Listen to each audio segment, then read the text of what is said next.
ಕರುನಾಡಲ್ಲಿ ಮತ್ತೆ ಹಿಜಾಬ್ ವಿವಾದ ಮತ್ತೆ ಭಾರಿ ಸದ್ದು ಮಾಡ್ತಾ ಇದೆ. 2021 ಡಿಸೆಂಬರ್ 27ರಂದು ಉಡುಪಿಯಿಂದ ಶುರುವಾಗಿದ್ದ ಹಿಜಾಬ್ ದಂಗಲ್ ಹೈಕೋರ್ಟ್ ಸುಪ್ರೀಂ ಕೋರ್ಟ್ನಲ್ಲೂ ಸದ್ದು ಮಾಡಿತು. ಈ ಹಿಂದಿನ ಬಿಜೆಪಿ ಸರ್ಕಾರದ ಆದೇಶದ ವಿರುದ್ಧ ಉಡುಪಿಯ 6 ವಿದ್ಯಾರ್ಥಿನಿಯರು ಹೈಕೋರ್ಟ್ ಮೊರೆ ಹೋಗಿದ್ರು. ಹಿಜಾಬ್ ಧರಿಸದಂತೆ ಹೈಕೋರ್ಟ್ ಆದೇಶ ನೀಡಿತ್ತು. ಇದನ್ನ ವಿದ್ಯಾರ್ಥಿನಿಯರು ಸುಪ್ರೀಂ ಕೋರ್ಟ್ನಲ್ಲಿ ಪ್ರಶ್ನಿಸಿದ್ರು. ಸುಪ್ರೀಂ ಕೋರ್ಟ್ನ ದ್ವಿಸದಸ್ಯ ಪೀಠದಲ್ಲಿ ಭಿನ್ನ ತೀರ್ಪು ಬಂದಿತ್ತು. ಸುಪ್ರೀಂ ಕೋರ್ಟ್ನಲ್ಲಿ ಇನ್ನೂ ಹಿಜಾಬ್ ಪ್ರಕರಣದ ವಿಚಾರಣೆ ನಡೀತಾ ಇದೆ. ಸದ್ಯ ಸಿಎಂ ಸಿದ್ದರಾಮಯ್ಯ ರಾಜ್ಯದ ಶಾಲೆಗಳಲ್ಲಿ ಹಿಜಾಬ್ ನಿಷೇಧವನ್ನ ವಾಪಸ್ ಪಡೆಯೋದಾಗಿ ಘೋಷಣೆ ಮಾಡಿದ್ದಾರೆ. ಉಡುಪು ಮತ್ತು ಊಟ ಅವರವರ ಇಷ್ಟ, ನಾನ್ಯಾಕೆ ಇದನ್ನ ಅಡ್ಡಿಪಡಿಸಲಿ ಅಂತ ಹೇಳಿದ್ದಾರೆ. ಹಿಜಾಬ್ ಅದು ವಾಪಸ್ ತಗೊಂಡ್ಬಿಡ್ತೀವಿ. ಈಗೇನು ಹಿಜಾಬ್ ಇಲ್ಲ, ಈಗ ನೋ ಹಿಜಾಬ್. ಹಿಜಾಬ್ ಹಾಕೊಂಡು ಹೋಗ್ಬೋದು ಈಗ, ಗೊತ್ತಾಯ್ತಾ? ಆದೇಶ ವಾಪಸ್ ತಗೊಳ್ಳಿ ಅಂತ ಹೇಳಿದ್ದೀನಿ ನಾನು. ಈಗ ಡ್ರೆಸ್ ಹಾಕೊಳ್ಳೋದು, ಊಟ ಮಾಡೋದು ನಿಮ್ಗೆ ಸೇರಿದ್ದು. ನಾನು ಯಾಕೆ ನಿನ್ಗೆ ಅಡ್ಡಿಪಡಿಸ್ಲಿ? ನೀವು ಯಾವ ಡ್ರೆಸ್ ಹಾಕತ್ತೀಯ ಹಾಕೊಳ್ಳಪ್ಪ, ನೀವು ಯಾವ ಊಟ ಮಾಡ್ತೀಯ ಮಾಡು, ನನಗೆ ಯಾಕೆ? ನಾನು ಊಟ ಮಾಡೋದು ನಾ ಮಾಡ್ತೀನಿ, ನೀವು ಊಟ ಮಾಡೋದು ನೀವು ಮಾಡ್ತೀಯ, ಅದು ನಿನ್ನ ಹಕ್ಕು, ನನ್ನ ಧೋತಿ ಮತ್ತೆ ಜುಬ್ಬ ಹಾಕತ್ತೀನಿ, ನೀವು ಪ್ಯಾಂಟು ಶರ್ಟ್ ಹಾಕಿದ್ರೆ ಹಾಕೋ, ನೀವು ತಪ್ಪೇನಿದೆ ಇದರಲ್ಲಿ? ಹಿಜಾಬ್ ನಿಷೇಧ ವಾಪಸ್ ವಿಚಾರಕ್ಕೆ ಮೈಸೂರಿನಲ್ಲಿ ಸಿದ್ದರಾಮಯ್ಯ ಸ್ಪಷ್ಟನೆ ಕೊಟ್ಟಿದ್ದಾರೆ. ಹಿಜಾಬ್ ನಿಷೇಧ ವಾಪಸ್ ಪಡೆಯಲು ಸರ್ಕಾರ ಚಿಂತನೆ ನಡೆಸ್ತಾ ಇದೆ ಅಂತ ಹೇಳಿದ್ದೇನೆ ಅಷ್ಟೇ. ಯಾವ ಶೈಕ್ಷಣಿಕ ವರ್ಷದಿಂದ ಜಾರಿ ಅಂತ ಸರ್ಕಾರದ ಹಂತದಲ್ಲಿ ಚರ್ಚೆ ಮಾಡ್ತೇನೆ ಅಂತ ಹೇಳಿದ್ದಾರೆ. ಮಾಡಿಲ್ಲ, ಅವ್ರು ಹೇಳಿದ್ರು, ಒಬ್ರು ಪ್ರಶ್ನೆ ಕೇಳಿದ್ರು. ನಾವು ಸರ್ಕಾರ ಅದನ್ನ ವಾಪಸ್ ತಗೊಳ್ಳಿಕ್ಕೆ ಯೋಚನೆ ಮಾಡ್ತಾ ಇದ್ದೀವಿ ಅಂತ ಈ ಶೈಕ್ಷಣಿಕ ವರ್ಷದಿಂದ ಆಗಲ್ಲ, ಗೌರ್ಮೆಂಟ್ ಅಲ್ಲಿ ಚರ್ಚೆ ಮಾಡ್ತೀವಿ. ಇದು ಮಾಡಿ ಮತ್ತೆ ಹಿಜಾಬ್ ಧರಿಸಲು ಅವಕಾಶ ನೀಡಿದ್ದಕ್ಕೆ ಮಂಡ್ಯದ ವಿದ್ಯಾರ್ಥಿನಿ ಮುಸ್ಕಾನ್ ಸ್ವಾಗತ ಮಾಡಿದ್ದಾರೆ. ಈ ಬಗ್ಗೆ ನ್ಯೂಸ್ 18 ಜೊತೆ ಮಾತನಾಡಿದ ಮುಸ್ಕಾನ್, ಸಿಎಂ ಆದೇಶ ಮಾಡಿದ್ದು ಸಂತಸ ತಂದಿದೆ ಅಂತ ಹೇಳಿದ್ದಾರೆ. ಈ ವೇಳೆ ಜಮೀರ್ ಯುಟಿ ಖಾದರ್ ಬಗ್ಗೆಯೂ ಕೂಡ ಮುಸ್ಕಾನ್ ಮೆಚ್ಚುಗೆ ವ್ಯಕ್ತಪಡಿಸಿದ್ದಾರೆ. ಇನ್ಮುಂದೆ ನಾನು ಕಾಲೇಜಿಗೆ ಹೋಗ್ತೇನೆ ಅಂತ ಹೇಳಿದ್ದಾರೆ ಮುಸ್ಕಾನ್. ಸಿಎಂ ಸಿದ್ದರಾಮಯ್ಯನವರು ಈಗ ಹಿಜಾಬ್ಗೆ ಅವಕಾಶವನ್ನ ಕೊಡ್ತೀನಿ ಅನ್ನುವಂತಹ ಒಂದು ಮಾತನ್ನ ಈಗ ಸಿದ್ದರಾಮಯ್ಯನವರು ಹೇಳಿರುವಂತದ್ದು. ಹಾಗೆ ಮಂಡ್ಯದಲ್ಲಿ ವಿದ್ಯಾರ್ಥಿನಿ ಮುಸ್ಕಾನ್ ಕೂಡ ಹಿಂದೆ ಸಾಕಷ್ಟು ಹೋರಾಟವನ್ನ ಮಾಡಿದ್ರು. ಅಂದ್ರೆ ಹಿಜಾಬ್ ಅವಕಾಶ ಕೊಡ್ಲಿಲ್ಲ ಅಂದ್ರೆ ಕಾಲೇಜ್ಗೆ ಹೋಗಲ್ಲ ಅನ್ನುವಂತ ಮಾತುಗಳನ್ನ ಕೂಡ ಹೇಳಿದ್ರು. ಹಾಗೆ ಈಗ ನಮ್ಮ ಜೊತೆ ಮುಸ್ಕಾನ್ ಇದ್ದಾರೆ, ಅವ್ರನ್ನ ಮಾತನಾಡಿಸ್ತೀನಿ. ಮೊದಲನೇದಾಗಿ ಸಿದ್ದರಾಮಯ್ಯನವರು ಈಗ ಹಿಜಾಬ್ಗೆ ಅವಕಾಶ ಕೊಡ್ತೀನಿ ಅಂತ ಹೇಳಿದ್ರೆ ಏನ್ ಹೇಳ್ತೀರಿ? ತುಂಬಾ ಖುಷಿ ಆಯಿತು. ನಾನು ತುಂಬಾ ಧನ್ಯವಾದ ಮಾಡ್ತೀನಿ ನಮ್ಮ ಸಿಎಂ ಸಿದ್ದರಾಮಯ್ಯ ಸರ್ಗೆ, ಮತ್ತೆ ಡಿ ಕೆ ಶಿವಕುಮಾರ್ ಸರ್ಗೆ, ಮತ್ತೆ ಜಮೀರ್ ಅಹಮದ್ ಸರ್ಗೆ, ಯುಟಿ ಖಾದರ್ ಸರ್ಗೆ, ಎಲ್ಲರಿಗೂ, ಮತ್ತೆ ಎಜುಕೇಷನ್ ಮಿನಿಸ್ಟರ್ಗೆ, ಮತ್ತೆ ಎಲ್ಲ ಹಿಜಾಬ್ ಸಪೋರ್ಟ್ ಮಾಡಿದವರು ಅವ್ರಿಗೆಲ್ಲ ನಾನು ತುಂಬಾ ಧನ್ಯವಾದ ಮಾಡ್ತೀನಿ.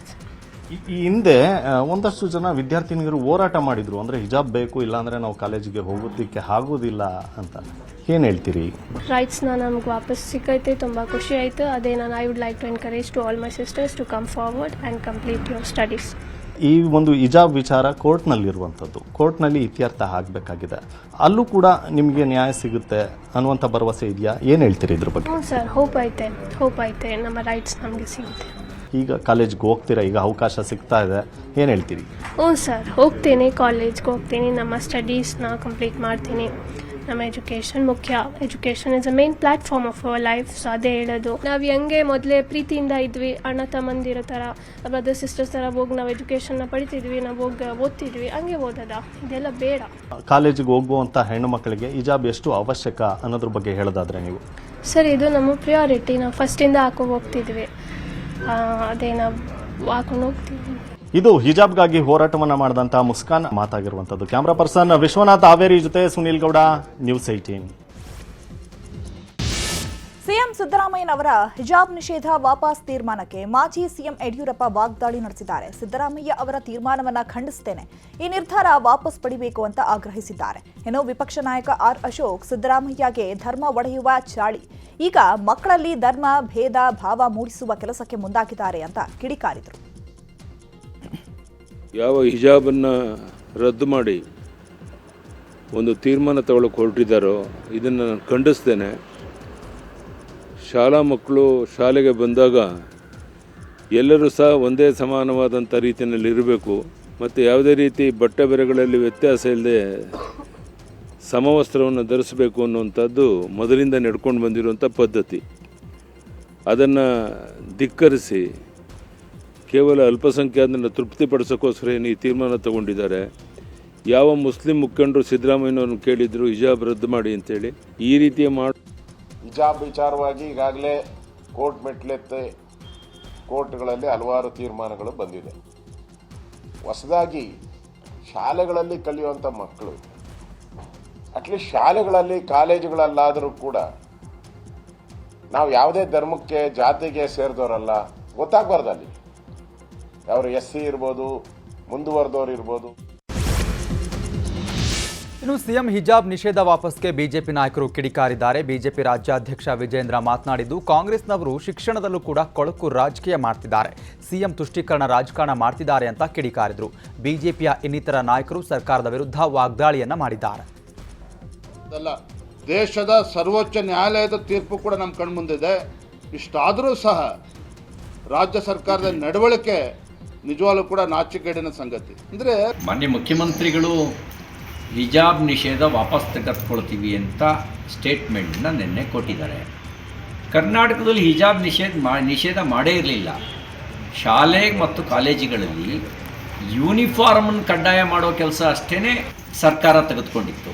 ಶಾಲೆ ಈ ಮೊಹಮ್ಮದ್ ಬಿನ್ ತೊಗಲಕ್ಕನ ಹೆಸರು ಕೇಳಿದ್ದೀರಾ? ಹುಚ್ಚು ದೊರೆ ಅಂತ ಅವ್ರಿಗೆ ಕರೀತಾ ಇದ್ರು. ಆ ಥರ ಇವತ್ತು ಕರ್ನಾಟಕ ರಾಜ್ಯದ ಮುಖ್ಯಮಂತ್ರಿ ಸಿದ್ದರಾಮಯ್ಯನವರು ಹುಚ್ಚು ದೊರೆ ಆಗ್ಬಿಟ್ಟಿದ್ದಾರೆ. ಕೋರ್ಟ್ ಜೀವನದಲ್ಲಿ ಚೆಲ್ಲಾಟ ಮಾಡಿ ಅವರ ದಾರಿ ತಪ್ಪಿಸುವಂತೆ ಕೆಲಸಗಳನ್ನ ಮಾಡ್ತೀವಿ. ಇದು ಸರಿಯಲ್ಲ. ಇದಕ್ಕೆ ತಕ್ಕ ಉತ್ತರವನ್ನು ಜನರೇ ಮುಂದಿನ ದಿನಗಳಲ್ಲಿ ನೀಡಲಿಕ್ಕೆ ಬದ್ಧರಿದ್ದಾರೆ. ಆ ಸಂದರ್ಭದಲ್ಲಿ ಆ ಒಂದು ಹೇಳಿಕೆ ನೀಡಿದ ಪ್ರಕಾರ ಆದೇಶ ನಮ್ಮ ಕೈಗೆ ಸೇರಿದ ನಂತರ ಅದಕ್ಕೆ ಸರಿಯಾದ ಉತ್ತರವನ್ನು ಕಾಂಗ್ರೆಸ್ ನೇತೃತ್ವ ಸರ್ಕಾರ ಇಲ್ಲ. ಕರ್ನಾಟಕದಲ್ಲಿ ಆಡಳಿತ ಮಾಡ್ತಾ ಇರೋದು ಇವತ್ತು ತೊಗಲಕ್ ದರ್ಬಾರ್ ಟಿಪ್ಪು ಸುಲ್ತಾನ್ ಸರ್ಕಾರ ಇದೆ. ಹಿಜಾಬ್ ಸರ್ಕಾರಿ ಆದೇಶವನ್ನು ವಾಪಸ್ ಪಡೆಯುತ್ತೆ ಅಂತೇಳಿ ಹೇಳಿ ಒಂದು ಕೋಮಿನ ಜನರನ್ನು ಹಿಜಾಬ್ ನಿಷೇಧ ವಾಪಸ್ಗೆ ಸಿದ್ದರಾಮಯ್ಯ ವಿರುದ್ಧ ಬಸನಗೌಡ ಪಾಟೀಲ್ ಯತ್ನಾಳ್ ವಾಗ್ದಾಳಿ ಮಾಡಿದ್ದಾರೆ. ಸಿದ್ದರಾಮಯ್ಯ ವೋಟ್ ಬ್ಯಾಂಕ್ಗಾಗಿ ಹೀಗೆ ಮಾಡ್ತಿದ್ದಾರೆ. ಟಿಪ್ಪು ನಂತರ ಎರಡನೇ ಅವತಾರವೇ ಸಿದ್ದರಾಮಯ್ಯ ಟಿಪ್ಪು ಪಾರ್ಟ್ 2 ಅಂತ ವಾಗ್ದಾಳಿ ನಡೆಸಿದ್ದಾರೆ. ಕೇವಲ ಸಿದ್ದರಾಮಯ್ಯನವರು ಒಂದು ವರ್ಗವನ್ನು ತುಷ್ಟೀಕರಣ ಮಾಡಲಿಕ್ಕೆ ಉದ್ದಟತನ ಅವರು ಅತಿ ಅತಿರೇಕ. ಬಹುಶಃ ಟಿಪ್ಪು ಸುಲ್ತಾನ್ ಅಂತ ಎರಡನೇ ಅವತಾರನೇ ನಮ್ಮ ಸಿದ್ದರಾಮಯ್ಯನವರು. ಸೆಕೆಂಡ್ ಇದು ಅವ್ರ ಅವತಾರೇ ತಾಳ್ದಂಗೆ ಆಗೈತೆ. ಟಿಪ್ಪು ಪಾರ್ಟ್ 2. ಇನ್ನು ಸಿಎಂ ಹಿಜಾಬ್ ನಿಷೇಧ ವಾಪಸ್ ಹೇಳಿಕೆಯನ್ನ ಕಾಂಗ್ರೆಸ್ ನಾಯಕರು ಸಮರ್ಥನೆ ಮಾಡಿಕೊಂಡಿದ್ದಾರೆ. ನ್ಯೂಸ್ 18ಗೆ ಶಿಕ್ಷಣ ಸಚಿವ ಮಧು ಬಂಗಾರಪ್ಪ ಪ್ರತಿಕ್ರಿಯೆ ಕೊಟ್ಟಿದ್ದು, ರಾಜಕೀಯ ಉದ್ದೇಶದಿಂದ ಈ ನಿರ್ಧಾರ ಕೈಗೊಂಡಿಲ್ಲ, ಶಾಲೆಗಳಲ್ಲಿ ಇನ್ಮುಂದೆ ಯಾವುದೇ ಗೊಂದಲಗಳ ಇರಲ್ಲ ಅಂತ ಹೇಳಿದ್ದಾರೆ. ಇನ್ನು ಕಾನೂನು ಸಚಿವ HK ಪಾಟೀಲ್ ಕೂಡ ಪ್ರತಿಕ್ರಿಯೆ ಕೊಟ್ಟಿದ್ದು, ಕೋರ್ಟ್ ವಿಚಾರ ಹೆಚ್ಚು ವಿಶ್ಲೇಷಣೆ ಮಾಡಲ್ಲ, ಹಿಜಾಬ್ ನಿಷೇಧ ವಾಪಸ್ ನಮ್ಮ ರಾಜಕೀಯ ಅಜೆಂಡಾ ಅಲ್ಲ ಅಂತ ಹೇಳಿದ್ದಾರೆ. ಅದನ್ನು ನಾನು ನಿನ್ನೆ ಮೈಸೂರಲ್ಲಿ ಯಾರೋ ಪಬ್ಲಿಕ್ಕಲ್ಲಿ ಯಾರೋ ಕೇಳಿದಾಗ ಹಿಜಾಬ್ ವಿಚಾರನ ಮಾನ್ಯ ಮುಖ್ಯಮಂತ್ರಿಗಳು ಈ ಥರ ಹೇಳಿದ್ದಾರೆ. ನಾನು ಅವ್ರ ಜೊತೆಗೆ ನಾನು ಚರ್ಚೆ ಮಾಡಿ ನಾನು ಹೇಳ್ತೀನಿ. ಆಮೇಲೆ ಅದ್ರ ಪೂರಕವಾಗಿ ಅವ್ರು ಹೇಳಿದ್ದಾರೆ. ಅದು ಆದಮೇಲೆ ನಾನೀಗ ಪಂಜೆ ಹಾಕ್ತೀನಿ, ನಾನು ಶರ್ಟ್ ಹಾಕ್ತೀನಿ, ಅದು ನನ್ನ ಫ್ರೀಡಮ್ಮು. ನಾನು ಆದರೆ ಸನ್ಮಾನ್ಯ ಮುಖ್ಯಮಂತ್ರಿಗಳು ಏನು ಹೇಳಿಕೆ ನೀಡಿದ್ದಾರೆ, ಆ ಹಿನ್ನೆಲೆಯೊಳಗೆ ದಾರಿಯೊಳಗೆ ನಮ್ಮ ಸರ್ಕಾರ ಹೆಜ್ಜೆ ಅಂತ ಹೇಳ್ತೀನಿ. ಇಷ್ಟೇ ಹೇಳ್ತೀನಿ. ಸನ್ಮಾನ್ಯ ಮುಖ್ಯಮಂತ್ರಿಗಳು ಏನು ಹೇಳಿಕೆಯನ್ನು ಕೊಟ್ಟಿದ್ದಾರೆ, ಆ ಹಿನ್ನೆಲೆಯಲ್ಲಿ ರಾಜ್ಯ ಸರ್ಕಾರದ ಆದೇಶಗಳನ್ನು ಹೊರಡಿಸ್ತೀವಿ. ಯಾವುದೇ ಇನ್ನು ಸಿದ್ದರಾಮಯ್ಯನವರ ವಿರುದ್ಧ ಹಿಂದೂಪರ ಮುಖಂಡರು ಕಿಡಿಕಾರಿದ್ದಾರೆ. ಹಿಜಾಬ್ ಧರಿಸಲು ಅವಕಾಶ ಕೊಟ್ಟರೆ ಕೇಸರಿ ಶಾಲೆಗೂ ಕೊಡಿ ಅಂತ ವಿಎಚ್ಪಿ ಮುಖಂಡ ಡಾಕ್ಟರ್ ಕೃಷ್ಣ ಪ್ರಸನ್ನ ಒತ್ತಾಯ ಮಾಡಿದ್ದಾರೆ. ಸಮಾನತೆಗಾಗಿ ಶಾಲೆಗಳಲ್ಲಿ ಸಮವಸ್ತ್ರ ತರಲಾಗಿದೆ, ಆದರೆ ಹಿಜಾಬ್ ಧರಿಸಲು ಅವಕಾಶ ಕೊಟ್ಟರೆ ಸಮಾನತೆ ಎಲ್ಲಿದೆ ಅಂತ ರಾಜಶೇಖರಾನಂದ ಸ್ವಾಮೀಜಿ ಪ್ರಶ್ನೆ ಮಾಡಿದ್ದಾರೆ. ಸಿದ್ದರಾಮಯ್ಯ ಅಧಿಕಾರಕ್ಕೆ ಬಂದಾಗಿನಿಂದ ಮುಸ್ಲಿಂ ತುಷ್ಟೀಕರಣ ಮಾಡ್ತಾರೆ ಅಂತ ಬೆಳಗಾವಿಯಲ್ಲಿ ಚಕ್ರವರ್ತಿ ಸೂಲಿಬೆಲೆ ಹೇಳಿಕೆ ಕೊಟ್ಟಿದ್ದಾರೆ. ಕರ್ನಾಟಕ ರಾಜ್ಯದ ಮುಖ್ಯಮಂತ್ರಿಗಳು ಮೈಸೂರಿನಲ್ಲಿ ಒಂದು ಹೇಳಿಕೆಯನ್ನು ಕೊಟ್ಟಿದ್ದಾರೆ. ಧಾರ್ಮಿಕ ಸ್ವಾತಂತ್ರ್ಯದ ಅಡಿಯಲ್ಲಿ ಶಾಲಾ ಕಾಲೇಜುಗಳಲ್ಲಿ ಹಿಜಾಬನ್ನು ಧರಿಸಬಹುದು ಅಥವಾ ಧರಿಸಬೇಕು ಅನ್ನೋ ಒಂದು ಮಾತನ್ನು ಅವರು ಹೇಳಿದ್ದಾರೆ. ಹಿಜಾಬನ್ನು ಧರಿಸುವುದಿರ್ಬೋದು ಅಥವಾ ಇನ್ನಿತರ ಏನೇ ಪೋಷಾಕಗಳನ್ನು ಹಾಕಿ ಸಮಾನತೆಯನ್ನು ಸಾರುವಂತಾಗುವುದಿಲ್ಲ. ಆದ್ದರಿಂದ ಹಿಜಾಬಿಗೆ ಪ್ರೋತ್ಸಾಹ ಕೊಡುವಂಥ ಕೆಲಸವನ್ನು ಈ ರಾಜ್ಯ ಸರ್ಕಾರ ಮಾಡಬಾರದು ಅಂತ ನಾವು ಈ ಸಂದರ್ಭದಲ್ಲಿ ನಾವು ಹೇಳಿರುವಂತದ್ದು ಸಮವಸ್ತ್ರ ತಂದದ್ದು ಯಾಕೆ? ಸಮಾನತೆಗಾಗಿ. ಈ ಸಮಾನತೆ ಶಾಲೆಯಲ್ಲಿ ಸಿಗಬೇಕೇ ಹೊರತು ದಾರಿ ಬೀದಿಯಲ್ಲೆಲ್ಲ ಸಮಾನತೆ ಸಿಗೋದಿಲ್ಲ. ಅವರು ಸ್ವೇಚ್ಛಾಚಾರದಲ್ಲಿ ಅವರ ಅಧಿಕಾರಕ್ಕೆ ಬಂದಿದ್ದ ಮುಸಲ್ಮಾನರ ಓಟುಗಳಿಂದ ಅಂತ ಈ ಕಾಂಗ್ರೆಸ್ ಸರ್ಕಾರ ತುಂಬಾ ಸ್ಪಷ್ಟವಾಗಿ ಹೇಳಿತ್ತು. ಆ ದೃಷ್ಟಿಯಿಂದ 10,000 ಕೋಟಿ ರೂಪಾಯಿ ಅವರಿಗೆ ಕೊಡ್ತೀನಿ ಅಂತ ಹೇಳಿದಿರಬಹುದು. ಆನಂತರ ಈಗ ಹಿಜಾಬ್ ಅನ್ನ ಬ್ಯಾನ್ ಮಾಡಿರುವಂತ ಈ ಪ್ರಕ್ರಿಯೆ ಇರಬಹುದು, ತುಂಬಾ ಹೊಸತೇನು ಅಂತ ನನಗೇನು ಅನ್ಸಲ್ಲ. ಆದ್ರೆ ಮಂಡ್ಯದಲ್ಲಿ ಮತ್ತೊಂದು ಸುತ್ತಿನ ಧರ್ಮ ದಂಗಲ್ ಶುರುವಾಗಿದೆ. ಶ್ರೀರಂಗಪಟ್ಟಣದಲ್ಲಿ ನಾಳೆ ಹಿಂದೂ ಜಾಗರಣ ವೇದಿಕೆ ಕರೆ ಕೊಟ್ಟಿರುವ ಹನುಮ ಸಂಕೀರ್ತನಾ ಯಾತ್ರೆಗೆ ಪೊಲೀಸ್ ಇಲಾಖೆ ಅನುಮತಿ ಕೊಟ್ಟಿದೆ. ಸಂಕೀರ್ತನಾ ಯಾತ್ರೆಗೆ ಅನುಮತಿ ಕೊಟ್ಟ ಪೊಲೀಸರ ವಿರುದ್ಧ ಎಸ್ಡಿಪಿಐ ಆಕ್ರೋಶವನ್ನು ವ್ಯಕ್ತಪಡಿಸಿದೆ. ಈ ಮಧ್ಯೆ ಸಂಕೀರ್ತನಾ ಯಾತ್ರೆಗೆ ಹಿಂದೂ ಕಾರ್ಯಕರ್ತರು ಭರ್ಜರಿ ಸಿದ್ಧತೆಯನ್ನ ಮಾಡಿಕೊಳ್ತಾ ಇದ್ದು ಜಾಮಿಯಾ ಮಸೀದಿ ಬಳಿ ಹನುಮನ ಬೃಹತ್ ಫ್ಲೆಕ್ಸ್ ಅಳವಡಿಸಿದ್ದಾರೆ. ಚಿಕ್ಕಮಗಳೂರಿನಲ್ಲಿ ದತ್ತ ಜಯಂತಿ ಸಂಭ್ರಮ ಮನೆ ಮಾಡಿದೆ. ನಾಳೆಯಿಂದ ಮಾಲಾಧಾರಿಗಳು ಮನೆ ಮನೆಗೆ ತೆರಳಿ ಧಾನ್ಯಗಳನ್ನು ಸಂಗ್ರಹಿಸಲಿದ್ದಾರೆ. ಬಿಜೆಪಿ ಮಾಜಿ ಶಾಸಕ ಸಿಟಿ ರವಿ ಸೇರಿದಂತೆ ಹಲವರು ದತ್ತ ಸಂಗ್ರಹಿಸಿದ್ದಾರೆ ದತ್ತಪಡಿ. ಹೀಗಾಗಿ ಜಿಲ್ಲೆಯಾದ್ಯಂತ ಬಿಗಿ ಪೊಲೀಸ್ ಬಂದೋಬಸ್ತ್ ಕೈಗೊಳ್ಳಲಾಗಿದೆ. ಕಾಂಗ್ರೆಸ್ ಪಾರ್ಟಿ ದಲಿತರನ್ನ ಬರೀ ಹೇಳಕ್ಕೆ ತೋರಿಸೋಕೆ ಇಟ್ಕೊಂಡಿದೆ ಅಷ್ಟೇ. ಲೋಕಸಭೆ ಚುನಾವಣೆಯಲ್ಲಿ ಕಾಂಗ್ರೆಸ್ 50 ಸ್ಥಾನ ಗೆಲ್ಲೋದೇ ಕಷ್ಟ. ಹೀಗಾಗಿ ಖರ್ಗೆ ಅವರನ್ನ ಪ್ರಧಾನಿ ಮಾಡ್ತೀವಿ ಅಂತಿದ್ದಾರೆ ಅಂತ ಸಿಟಿ ರವಿ ಲೇವಡಿ ಮಾಡಿದ್ದಾರೆ. ಸಿಎಂ ಸಿದ್ದರಾಮಯ್ಯ ತವರು ಜಿಲ್ಲೆ ಮೈಸೂರು ಪ್ರವಾಸದಲ್ಲಿದ್ದಾರೆ. ಮೈಸೂರಿನ ಸಿಎಂ ಮನೆ ಮುಂದೆ ಬಿಗಿ ಪೊಲೀಸ್ ಬಂದೋಬಸ್ತ್ ಮಾಡಲಾಗಿತ್ತು. ಹೀಗಾಗಿ ಸಿಎಂ ಅವರನ್ನ ನೋಡಲು ಕಾಂಗ್ರೆಸ್ ನಾಯಕರು ಕಾರ್ಯಕರ್ತರು ಬಂದಿದ್ರು. ಇನ್ನು ವರುಣಾ ಕ್ಷೇತ್ರದ ಚುಂಚನಹಳ್ಳಿ ಗ್ರಾಮಸ್ಥನೊಬ್ಬ ಕುದುರೆ ಮೇಲೆ ಕುಳಿತಿರುವ ಬಸವಣ್ಣನವರ ಭಾವಚಿತ್ರವನ್ನ ಸಿಎಂಗೆ ವಿಶೇಷ ಉಡುಗೊರೆಯಾಗಿ ಕೊಟ್ಟಿದ್ದಾರೆ. ಬೆಂಗಳೂರಿನಲ್ಲಿ ಕೊರೋನಾ ಆತಂಕ ಬೆನ್ನಲ್ಲೇ ಕೊರೋನಾ ಉಪತಳಿ JN1 ಟೆನ್ಷನ್ ಶುರುವಾಗಿದೆ. ಹೀಗಾಗಿ ಬಿಬಿಎಂಪಿ ಫುಲ್ ಅಲರ್ಟ್ ಆಗಿದೆ. ಬಿಬಿಎಂಪಿ ವ್ಯಾಪ್ತಿಯಲ್ಲಿ ಪ್ರತಿನಿತ್ಯ 1,500 ಜನರಿಗೆ ಕೊರೋನಾ ಟೆಸ್ಟಿಂಗ್ ಮಾಡಲು ಆರೋಗ್ಯ ಇಲಾಖೆ ಟಾರ್ಗೆಟ್ ಅನ್ನು ಕೊಟ್ಟಿದೆ. 144 ಪ್ರಾಥಮಿಕ ಆರೋಗ್ಯ ಕೇಂದ್ರ ಹಾಗೂ ನಗರದ ಬಿಬಿಎಂಪಿ ಕ್ಲಿನಿಕ್ಗಳಲ್ಲಿ ಟೆಸ್ಟ್ ಮಾಡಲಾಗ್ತಾ ಇದೆ. ಆದರೆ ಕೊರೋನಾ ಟೆಸ್ಟ್ ಮಾಡಿಸಿಕೊಳ್ಳೋದಕ್ಕೆ ಜನರು ಮುಂದೆ ಬರ್ತಾ ಇಲ್ಲ. ಕೊರೋನಾ ನಿಯಂತ್ರಣಕ್ಕೆ ಗದಗ ಜಿಮ್ಸ್ ಮಂಡಳಿ ಮುನ್ನೆಚ್ಚರಿಕೆ ಕ್ರಮಗಳನ್ನು ಕೈಗೊಳ್ಳುತ್ತಾ ಇದೆ. ಜಿಮ್ಸ್ ಆಸ್ಪತ್ರೆಯಲ್ಲಿ ಟೆಸ್ಟಿಂಗ್ ಪ್ರತ್ಯೇಕ ಐಸೋಲೇಷನ್ ವಾರ್ಡ್ ತೆರೆಯಲಾಗಿದೆ. ಜಿಮ್ಸ್ ಆಸ್ಪತ್ರೆಯಲ್ಲಿ ಕೋವಿಡ್ ಚಿಕಿತ್ಸೆಗಾಗಿ 50 ಬೆಡ್ ಮೀಸಲು ಇಡಲಾಗಿದೆ. 10 ಬೆಡ್ಗಳಿಗೆ ವೆಂಟಿಲೇಟರ್ ವ್ಯವಸ್ಥೆ, ಮಕ್ಕಳ ಚಿಕಿತ್ಸೆಗೂ ಬೆಡ್ ಮೀಸಲು ಇಡಲಾಗಿದೆ. ಇನ್ನು ಆಕ್ಸಿಜನ್, ಔಷಧಿ ದಾಸ್ತಾನು ಬಗ್ಗೆ ಜಿಮ್ಸ್ ನಿರ್ದೇಶಕ ಡಾಕ್ಟರ್ ಬಸವರಾಜ್ ಬೊಮ್ಮನಹಳ್ಳಿ ಸಭೆ ನಡೆಸಿದರು. ಸಾಲು ಸಾಲು ರಜೆ ಹಿನ್ನೆಲೆ ಜನರು ಬೆಂಗಳೂರಿನಿಂದ ತಮ್ಮೂರಿನತ್ತ ತೆರಳುತ್ತಾ ಇದ್ದಾರೆ. ಕ್ರಿಸ್ಮಸ್ ಹಾಗೂ ಹೊಸ ವರ್ಷ ಆಚರಣೆಗೆ ಜನರು ತಮ್ಮೂರಿಗೆ ಹೋಗ್ತಿದ್ದಾರೆ.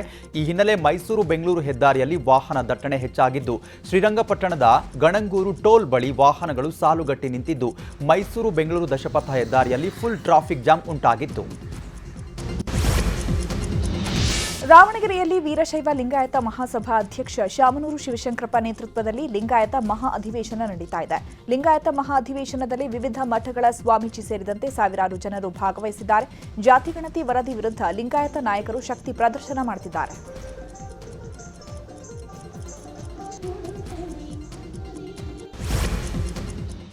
ನಿಧಿ ಆಸೆಗಾಗಿ ಕಿಡಿಗೇಡಿಗಳು ವಾಮಾಚಾರ ಮಾಡಿರುವ ಘಟನೆ ಗದಗ ಜಿಲ್ಲೆ ಶಿರಹಟ್ಟಿ ತಾಲೂಕಿನ ಚವಡಾಳ ಗ್ರಾಮದಲ್ಲಿ ನಡೆದಿದೆ. ಗ್ರಾಮದ ಗದ್ದಿಗೆ ಸ್ವಾಮಿ ಮಠದ ಜಮೀನಿನಲ್ಲಿ ನಿಧಿಗಾಗಿ ವಾಮಾಚಾರ ಮಾಡಿದ್ದಾರೆ ಎನ್ನಲಾಗ್ತಾ ಇದೆ.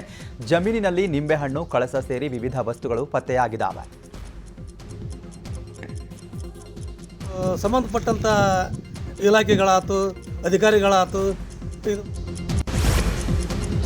ಇಟ್ಟಿಗೆ ಭಟ್ಟಿಯ ನೀರಿನ ತೊಟ್ಟಿಗೆ ಬಿದ್ದು 3 ವರ್ಷದ ಕಂದಮ್ಮ ಮೃತಪಟ್ಟಿರುವ ಘಟನೆ ಉತ್ತರ ಕನ್ನಡ ಜಿಲ್ಲೆಯ ಮುಂಡಗೋಡ.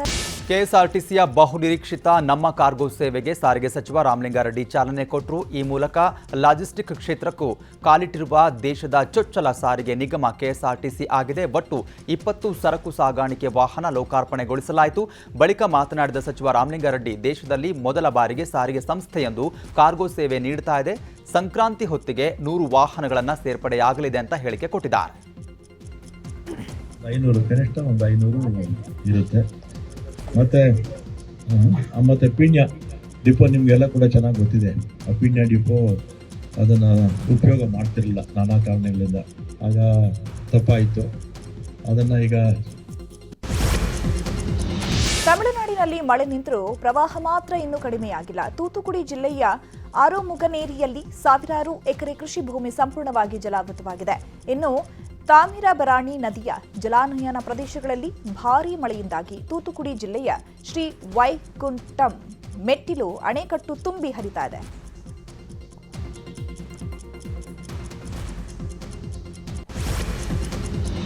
ಜಮ್ಮು ಕಾಶ್ಮೀರದಲ್ಲಿ ಉಗ್ರರಿಗಾಗಿ ಭಾರತೀಯ ಯೋಧರ ಶೋಧ ಕಾರ್ಯಾಚರಣೆ 2ನೇ ದಿನವೂ ಕೂಡ ಮುಂದುವರಿತಾ ಇದೆ. 3 ದಿನಗಳ ಹಿಂದೆ ಉಗ್ರರ ಗುಂಡಿನ ದಾಳಿಯಲ್ಲಿ 5 ಯೋಧರು ಹುತಾತ್ಮರಾಗಿದ್ರು.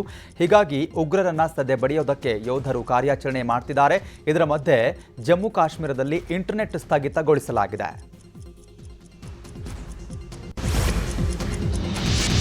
ಇಂದು ವೈಕುಂಠ ಏಕಾದಶಿ. ಇದನ್ನ ಮುಕ್ಕೋಟಿ ಏಕಾದಶಿ ಅಂತಾನೂ ಕೂಡ ಹೇಳ್ತಾರೆ. ಹಿಂದೂಗಳಿಗೆ ಬಹಳ ಪವಿತ್ರವಾದ ದಿನ ಇದು. 2023ರ ಕೊನೆಯ ಏಕಾದಶಿಯಾದ ವೈಕುಂಠ ಏಕಾದಶಿಯನ್ನ ಮಾರ್ಗಶೀರ್ಷ ಮಾಸದ ಶುಕ್ಲ ಪಕ್ಷದ ಏಕಾದಶಿ ತಿಥಿಯೆಂದು ಆಚರಿಸಲಾಗುತ್ತೆ. ವಿಷ್ಣು ದೇವಾಲಯಗಳಲ್ಲಿ ಭಕ್ತರು ಬೆಳಗ್ಗೆಯಿಂದಲೇ ಸರತಿ ಸಾಲಿನಲ್ಲಿ ನಿಂತು ದೇವರ ದರ್ಶನವನ್ನ ಪಡೆದಿದ್ದಾರೆ. ನೇಪಾಳದ ಜನಕ್ಪುರದಲ್ಲಿ ಭಗವಾನ್ ಶ್ರೀರಾಮ್ ಮತ್ತು ಸೀತೆಯ ವಿಶ್ವ ದಾಖಲೆಯ ಭಾವಚಿತ್ರವನ್ನು ಕಲಾವಿದರು ಬಿಡಿಸಿದ್ದಾರೆ. ನೇಪಾಳ ಮತ್ತು ಭಾರತದ 10ಕ್ಕೂ ನುರಿತ ಕಲಾವಿದರು ಶ್ರೀರಾಮ್ ಸೀತಾಮಾತೆಯ ಚಿತ್ರವನ್ನು 101 ಕ್ವಿಂಟಾಲ್ 11 ವಿವಿಧ ಸಿರಿಧಾನ್ಯಗಳಿಂದ ಬಿಡಿಸಿದ್ದಾರೆ.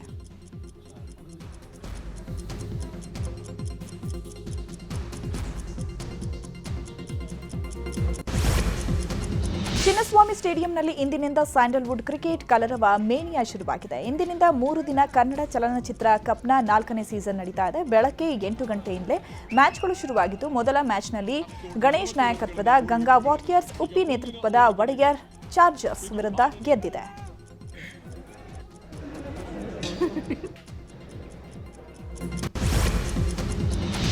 ಕ್ರಿಸ್ಮಸ್ ಮತ್ತು ಹೊಸ ವರ್ಷದ ಪ್ರಯುಕ್ತ ನ್ಯೂಸ್ 18 ಕನ್ನಡ ಸಹಯೋಗದಲ್ಲಿ furniture and home interior expo ನಡೀತಾ ಇದೆ. ಬೆಂಗಳೂರಿನ ಅರಮನೆ ಮೈದಾನದಲ್ಲಿ ನಡೀತಾ ಇರುವಂತಹ ಫರ್ನಿಚರ್ ಎಕ್ಸ್ಪೋಗೆ ಸಾರಿಗೆ ಸಚಿವ ರಾಮಲಿಂಗಾರೆಡ್ಡಿ ಚಾಲನೆ ಕೊಟ್ಟಿದ್ದಾರೆ.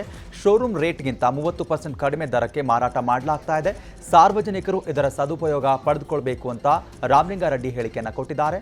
ವೈವಿಧ್ಯಮಯ ಪೀಠೋಪಕರಣಗಳು ಮತ್ತು ಗೃಹ ಅಲಂಕಾರಿಕ ವಸ್ತುಗಳ ಪ್ರದರ್ಶನ ಮತ್ತು ಮಾರಾಟ ಇನ್ನು 3 ದಿನಗಳ ಕಾಲ ನಡೆಯಲಿದೆ. ಬೆಂಗಳೂರಿನ ಅರಮನೆ ಮೈದಾನದಲ್ಲಿ ಎಕ್ಸ್ಪೋ ಆಯೋಜನೆ ಮಾಡಲಾಗಿದೆ.